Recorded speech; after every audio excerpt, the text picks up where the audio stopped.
Generally speaking, everyone believes in a savior. But the difference between us and other madhabs, groups, or religions is that we believe that our Imam has already been born. And that the tradition has that on such a night, the 15th of Sha'ban, the Munji, or the Savior of mankind, has been born. Now, the 15th of Sha'ban, before the wiladat of the Imam, was also a special time. And today, if you look at some of the gatherings of Ahlul Sunnah, they also remember the 15th of Sha'ban because it is known for a night of ibadat and worship. But because this night was so blessed and Mubarak, Allah chose to have the Munji, the Savior of humanity, to be born on such a night. When we study Mahdawiyat or Mahdism, and it truly is a topic that we have to discuss and we have to teach others about. Because especially what has been going on in the last 15, 16 months, many were asking who is going to save us, who is going to help us in Gaza and Palestine, in other areas. And I would mention that you have to connect the issue of fighting against oppression with Imam Zaman. Because the end of times, people will have to become so strong. Their iman has to become so sincere and real that they're willing to sacrifice whatever they have for the Imam. Some of us think that the faraj of the Imam is something that it was just to be a miracle and that human beings don't play a role in it. That the Imam will perform miracles and will have victory after victory until he conquers the world. Because we believe he will be the only individual who conquers the world. But is this so? Is this true? We'll mention this tonight, that human beings will play a very important role in the uprising of the Imam.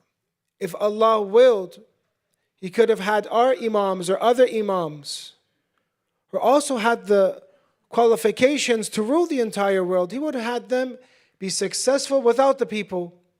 When Imam Ali alayhi salam was madloom and oppressed, he could have easily had Imam Ali perform karamat, for example, miracles, and conquer the world. But Allah wants human beings to do this. Allah wants us to do this. And that is why you see in some of the sayings of our ulama and mutakallimeen, that when they talk about the Imam of the age, he talks about Khaja Nasir al-Din al-Tusi, says, وُجُودُهُ لُطْفٌ وَتَصَرُّفُهُ لُطْفٌ آخر وَغَيْبَتُهُ عَنَّانٌ. That the existence of the Imam is a lutf, is a grace of Allah.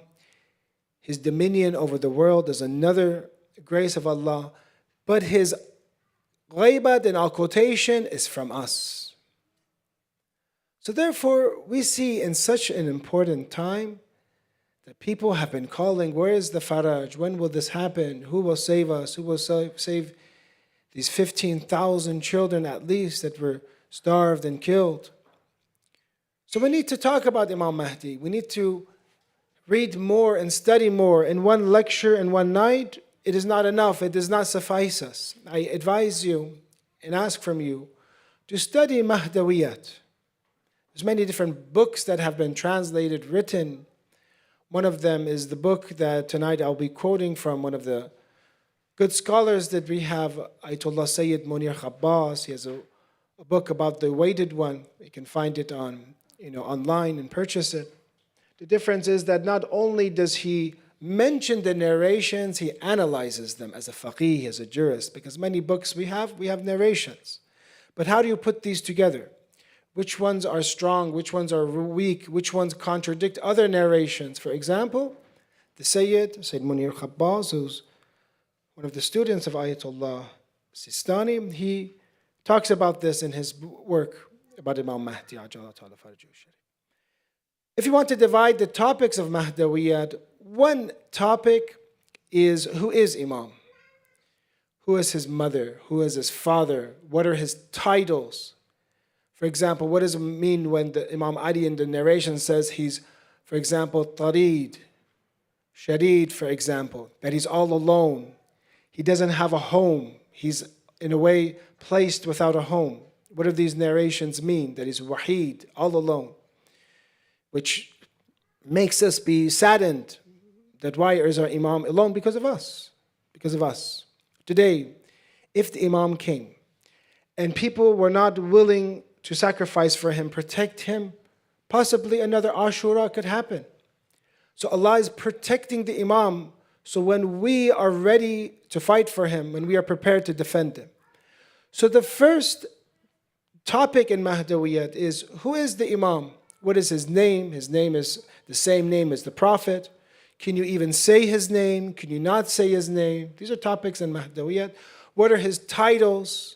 For example, Baqiyatullah, as the Quran mentions.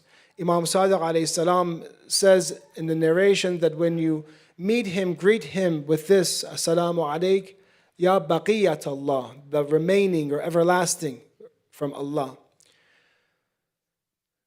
Or we have the second topic of Mahdawiyat, which is the time of occultation, the time that we're in. This is the second topic of Mahdawiyat. Why is the Imam in occultation?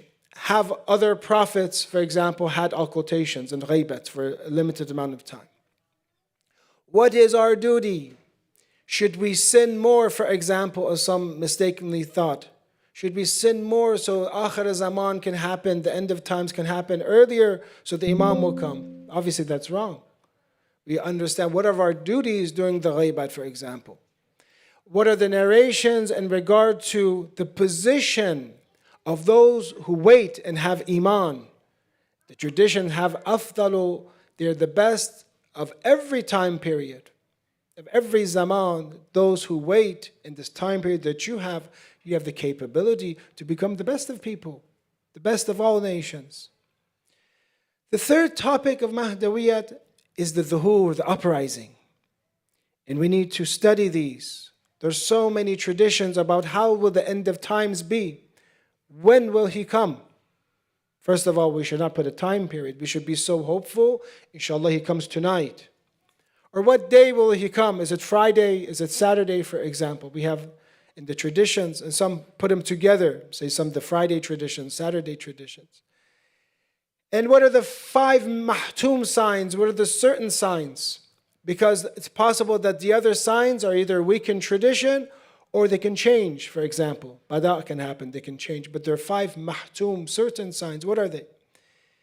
So this is about the uprising. Where will he uprise? Everybody, inshallah, will know it is Mecca. Bain al-Rukn wal-Maqam. In the Masjid al-Haram, this is where he uprise. The sayha, for example, the scream that will happen. One scream calling for good, one scream calling for evil. And where will his capital be when he uprises, for example? Who are his enemies, the Sufyani, for example? What are the qualities, the characteristics of the Sufyani? And the fourth is something that sometimes we study less. And one of our scholars have a book about this, is Ayatollah Najmuddin Tabasi. He actually has Bahthul Kharij, or advanced lessons on Mahdawiyat, and he has a book that's translated in English about how the government of Imam Mahdi will be like, the dawla, how would the government be like? Because you have to know what will happen so you can aspire, you can wish for it. The security that happens during that time period, that people will travel, ladies will travel at night, say through roads at night, and nothing, they will not even be scared, for example. Or the level of richness that will be present during the dawla, the government of the Imam. The justice, the amount of religiosity, spirituality.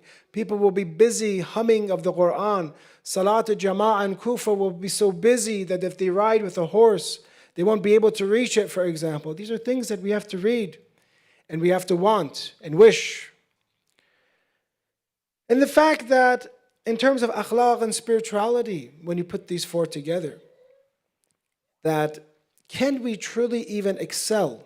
Can you be the best without having the Imam physically present? We are benefiting from him. But if you had the Imam in front of you and you want to reach the best that you can be, don't you need the Imam in front of you so you can watch his prayers, you can see his salat, you can see his worship, you can listen to his narrations, you can get his direct guidance.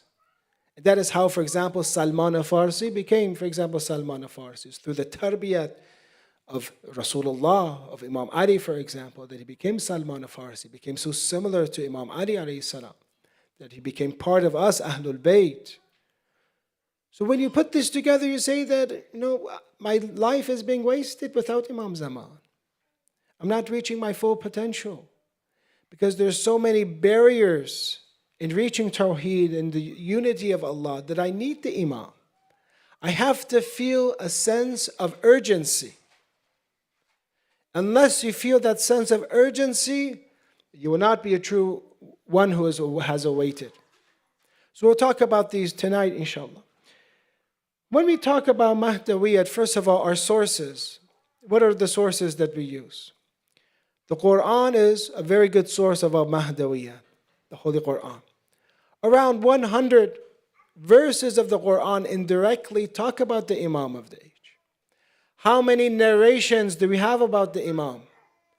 Maybe 800, 700, close to 1,000 narration.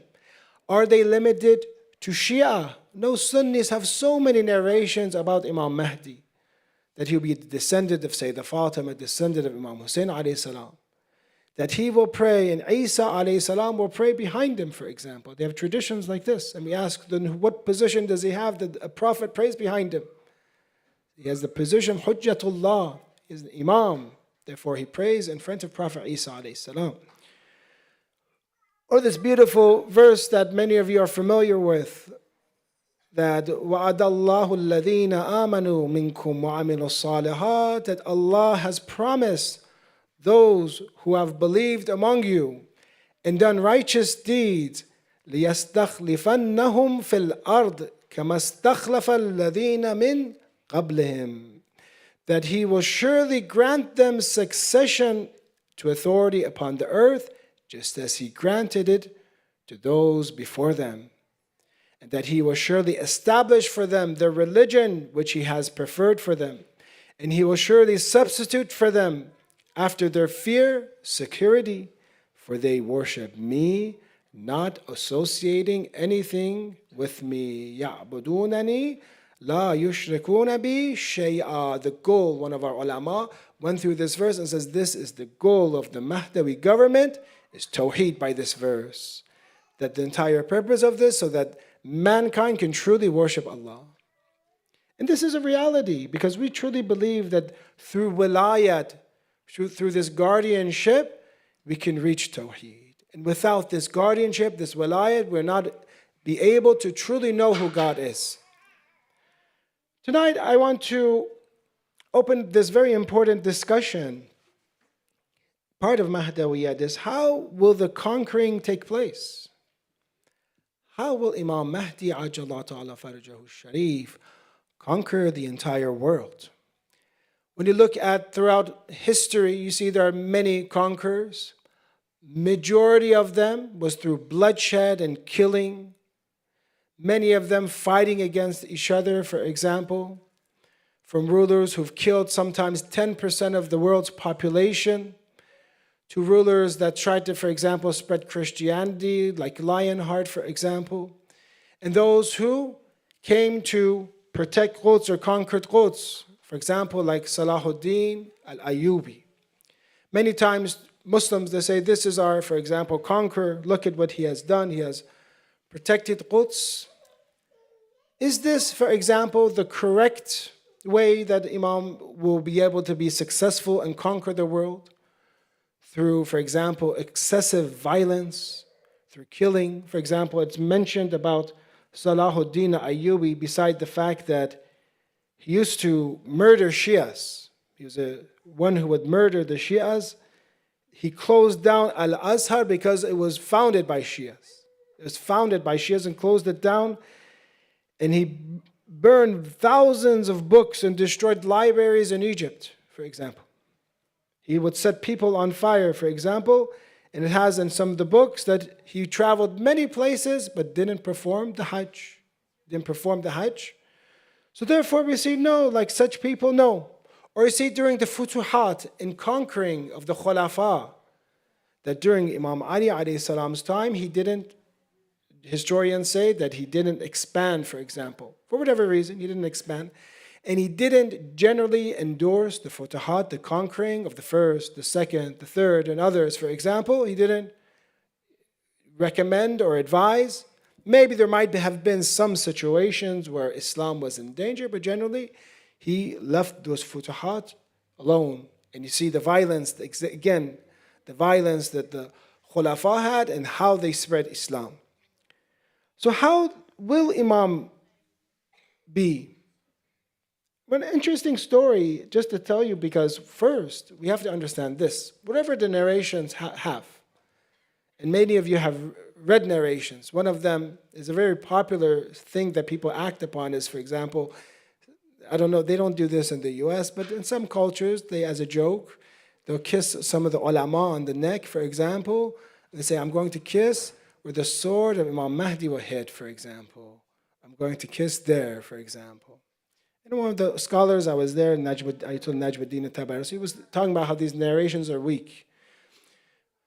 But how will the Imam be successful, for example, in conquering the world? Regardless of the traditions, we compare Imam to the Prophet, to Imam Ali, the other Imams, because he's from one light. He's from one inheritance from them. He behaves like them. He is their successor. It doesn't make sense for the Imam, this is what Ayatollah Sayyid Munir Abbas says, it doesn't make sense for the Imam to not behave the same as Rasulullah did, or Imam Ali did, for example. It generally doesn't make sense.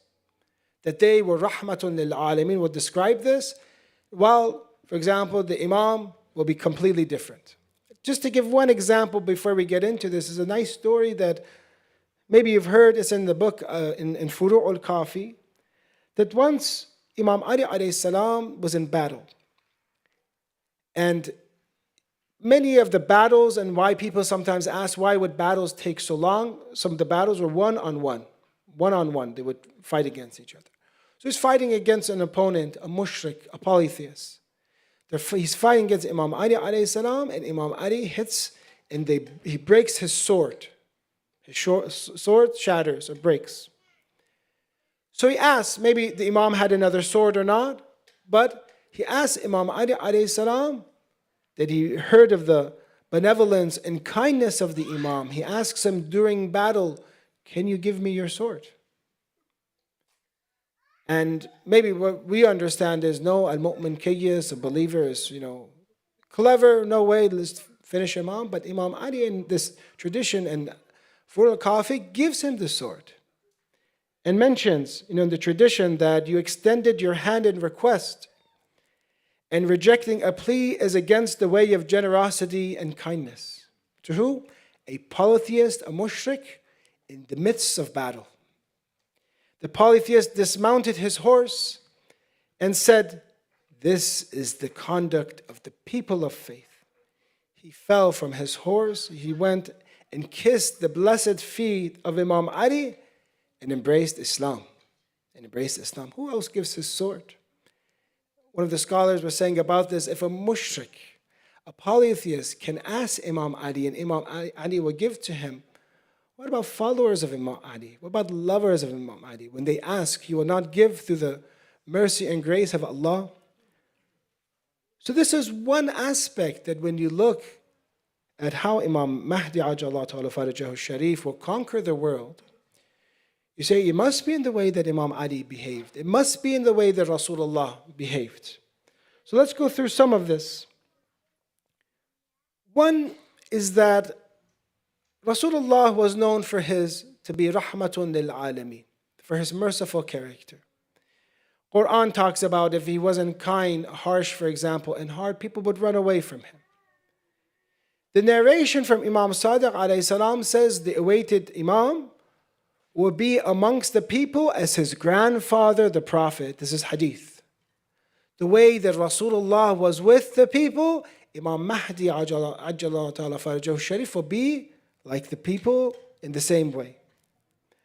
Or you see in another narration, when the Quran mentions, oh, you have faith, should any of you desert his religion, God will soon bring a people who he loves and who loves him, who will be humble towards the faithful. Imam Sadiq alayhi salam says this verse was revealed in respect to, I'm going to change the word, Al-Mahdi and his companions, that he is humble towards the faithful. So this is one aspect, is the merciful character of Rasulullah, and comparing this to Imam Zaman Ajjallahu Ta'ala. The second aspect which the scholar brings is the brotherhood.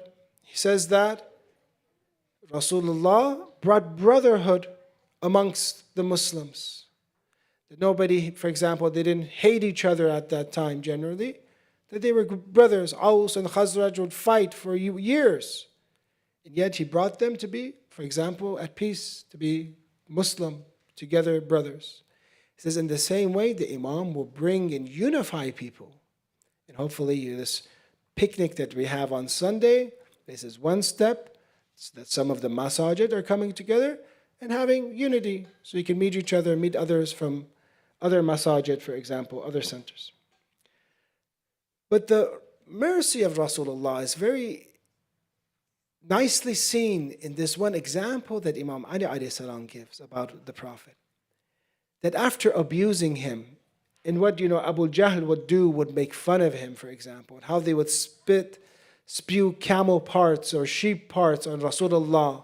The tradition has that Jibreel was sent, and with the command of the mountains, that these people, and the tradition has, and I'll read for you, for example, that he came to the Prophet and says, I have been commanded to obey your command, so if you order me to strike them with the adjacent mountains, I would doom them so. If you want these mountains to hit these people, that after these many years, in Rasulullah 13 years, in Mecca, was very humbly, was abused many times, was oppressed, but to teach Islam. So much so that he eventually left, for fear out of his life, he left Mecca, for example. And then Rasulullah, in the tradition has, the Prophet said, rather, I have been sent as a mercy, my Lord, guide my people, for they do not know. I've been sent as a mercy. So these are all, examples, especially that tradition that the Imam will be amongst his people as how Rasulullah was, for us to set the narrative to see how Imam Mahdi will treat the people. So then there will be traditions that you might read, 1, 2, 3, 4, 5 traditions, for example, maybe more or less, that people will wish they didn't call Imam Mahdi, for example, or there'll be so much blood that is spilled, for example. They're very violent narrations. What should we do about these? And what can we do? First of all, you don't just reject a narration because you don't like it. We don't do that. But for example, how do you fit this with this narrative and other narrations? One Ayatollah Sayyid Munir Khabbaz mentions that a lot of these narrations are weak, and he goes through the sanad. Not every narration is credible. You have to look at who are the narrators, and he says this is weak, this is weak, but this is weak. And then he says they have mu'arid, for example, they have contradictions. There are narrations on the opposite side, and I'm going to share some of those narrations tonight.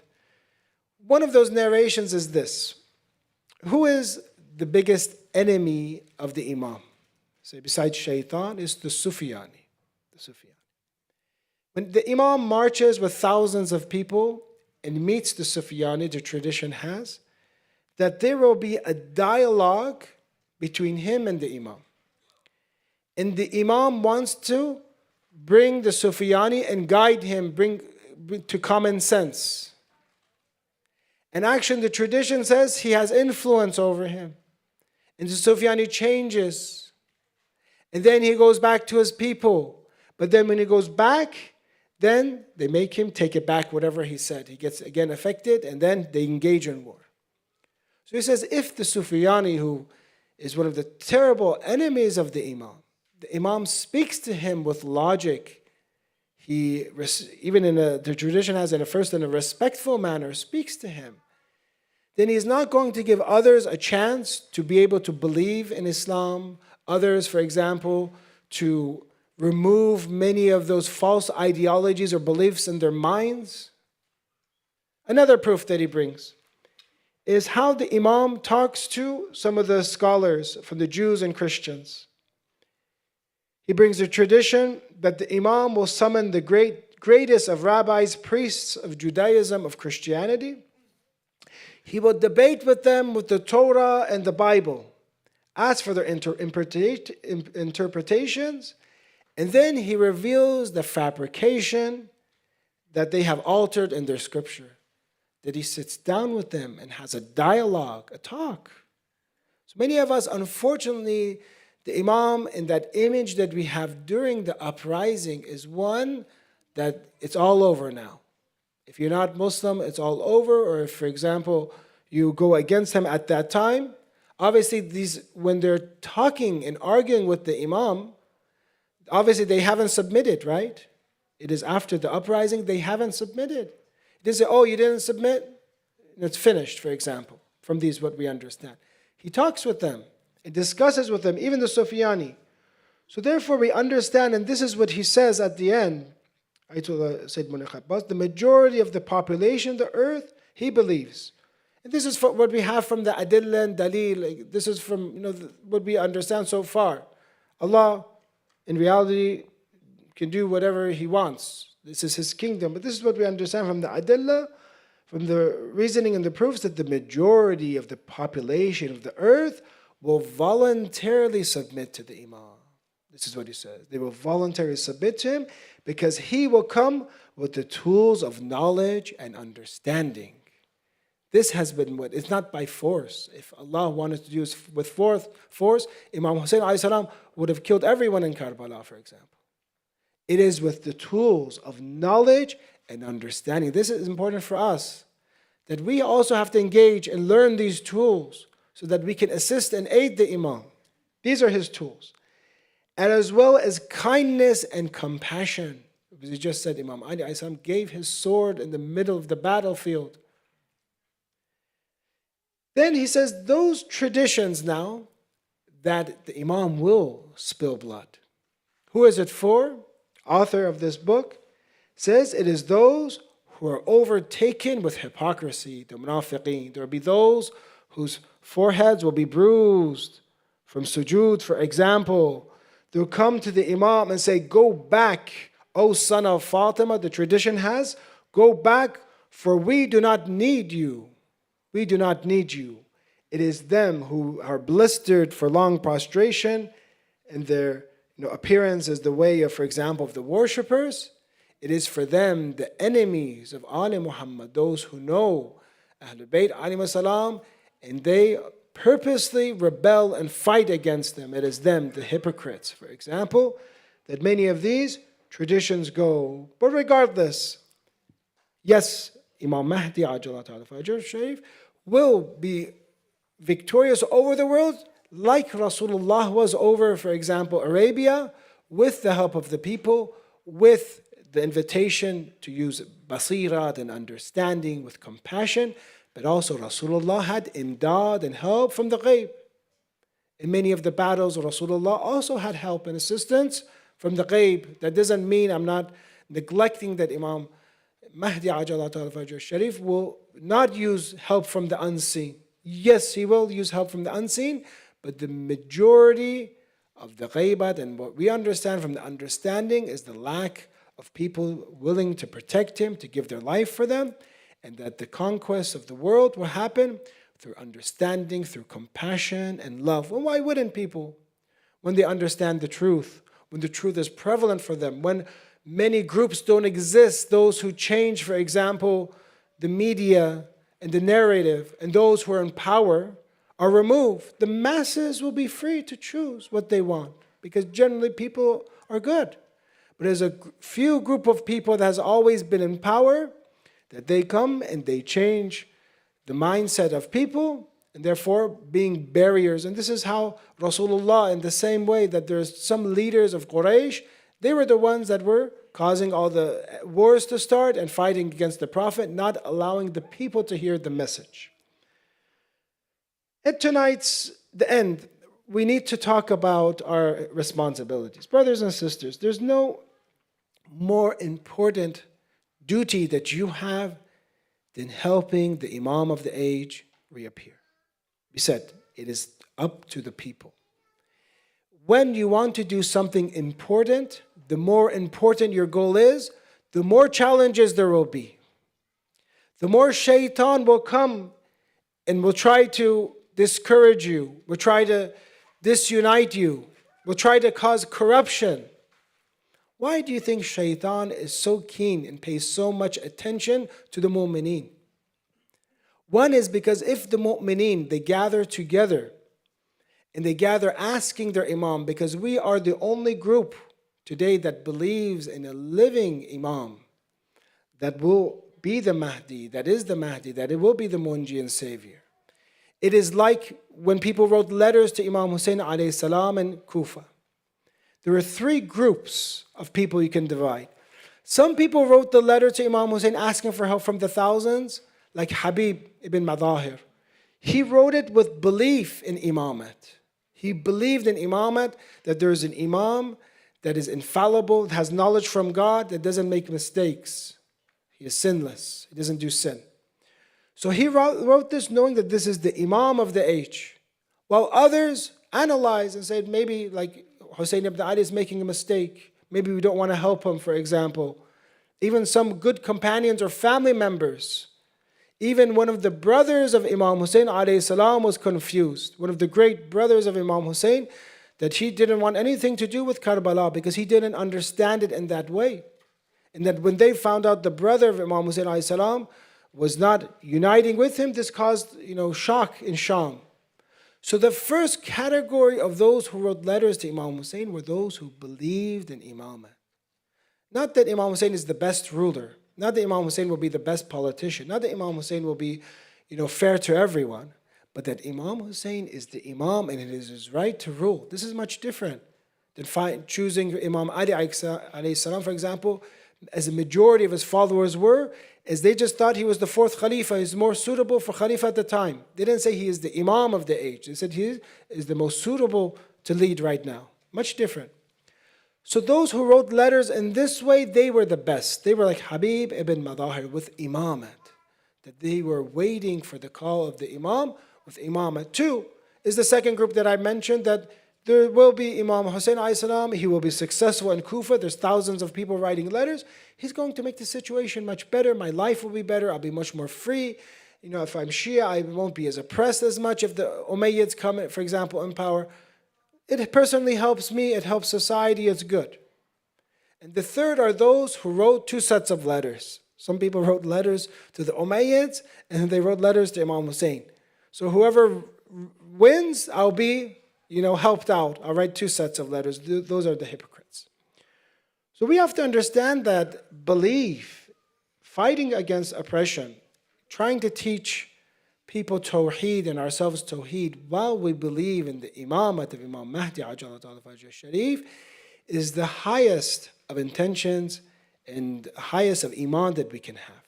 So Shaitan wants to shatter this, break this, disunite you, make you be lazy, make you, for example, not work for this mission.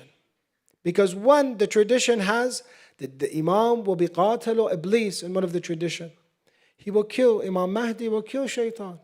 So Shaitan is going to do whatever he can so the Shia, the followers of Ali Muhammad, don't unite, don't become powerful. They're busy with their lives, they're entertained.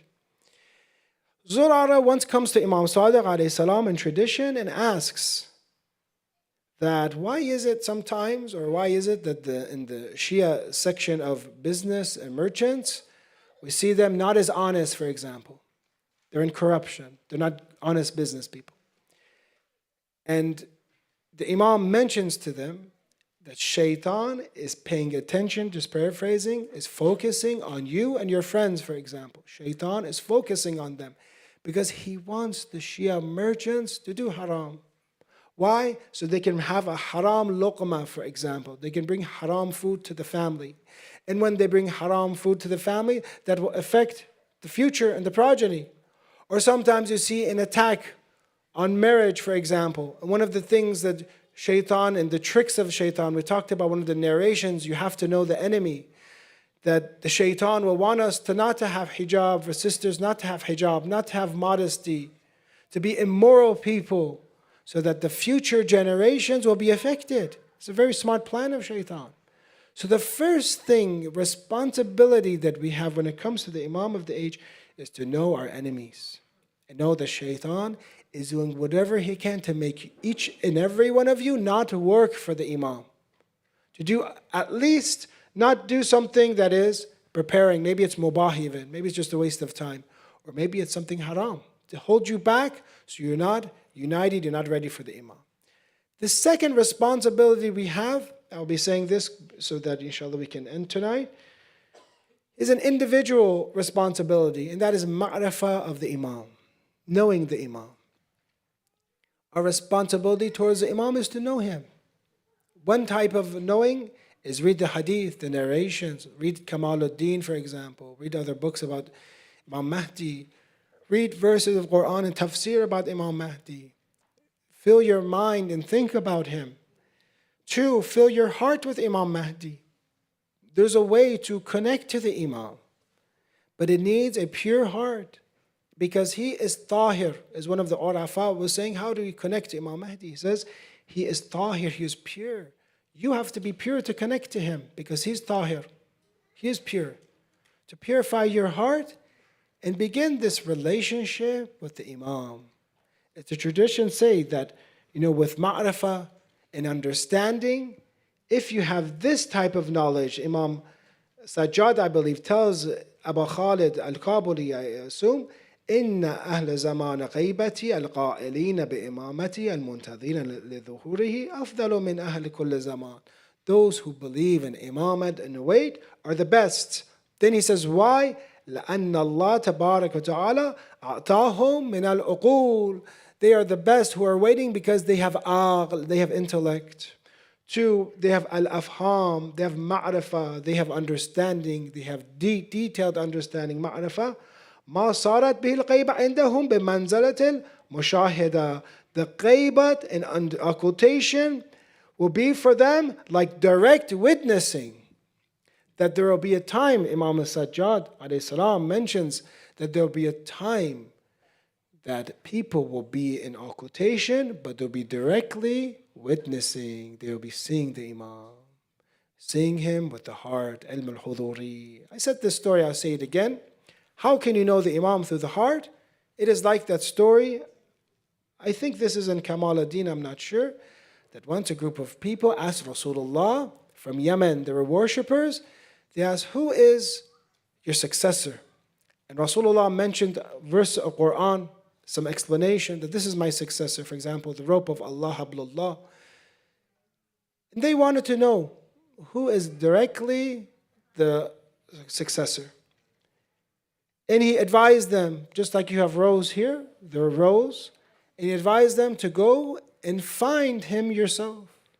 You're worshippers of Allah, you're sincere, go and find him. The tradition has they went, they say, who did they feel? He didn't have physical description. Who their heart inclined towards. And they waited, and they saw one person, they met one person, and they came back to Rasulullah. And the tradition says that this is the successor of Rasulullah. This is him, and the Prophet approved. And why? Because they said that as if we wanted to move, but our knees did not want to move, for example. By knowledge, by presence, by the heart, they understood because they were tahir, they found the pure Imam. Just by walking, and therefore they later on became great followers of Imam Ali, and many of them were shaheed, or all of them, many of them were shaheed in the battle of Siffin. So this is one example of understanding Imam through the heart, the connecting, crying for him, and this develops not overnight. This develops over a long relationship of doing du'a nutbah, for example, doing ziyarat Ali Yasin on Friday, especially Friday afternoons. By taking time to think about him, to making your intentions for him, believe that you're working for him. Then slowly and slowly, inshallah, Allah will allow you to give that special ma'rifat, which is in some of the tradition, ma'rifat bin nuraniyah, understanding through light. Inshallah, Allah will give us that type of understanding. This is what we want from the Imam of the age, inshallah, tonight, to understand from it. And the third and fourth responsibility we have is collective responsibility.